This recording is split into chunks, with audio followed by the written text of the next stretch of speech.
I've always enjoyed Bible stories. And there's a story that shows up in all of the Gospels, I think. But in Luke chapter 8, the story goes like this. Jesus finds himself in getting an invitation to a meal, and he goes to the meal. And while he's there, a woman comes and just kind of inserts herself into the midst of this gathering, probably of completely men, and approaches Jesus, and she has this alabaster jar of perfume, and in Luke she starts to weep, and she wipes his feet with her tears and her hair and the perfume, and apparently she's known in town as a sinful woman, and so the host says something about this, and Jesus turned and he responds to the host, and he tells this parable. He says there were two men who both owed money to the same money lender, an individual money lender. One owed about 2 months' worth of wages, the other about 2 years' worth of wages.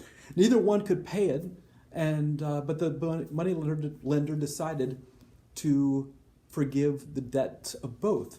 And then he asks the host, which of the two do you think loved him more?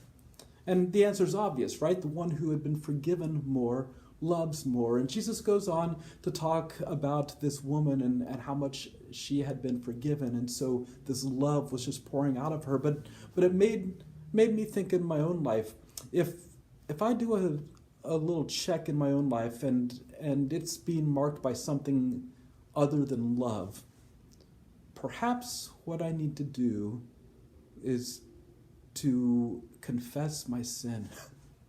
Perhaps what I need to do is to go before God, to go before the cross, and to look and to realize the immensity of sin that has been forgiven in my life. Or perhaps maybe I need to go to someone who I know I've wronged and to seek forgiveness there. He who has been forgiven much loves much. I think we'd do well to return again to the immensity of God's grace in forgiving our sin. Grace and peace.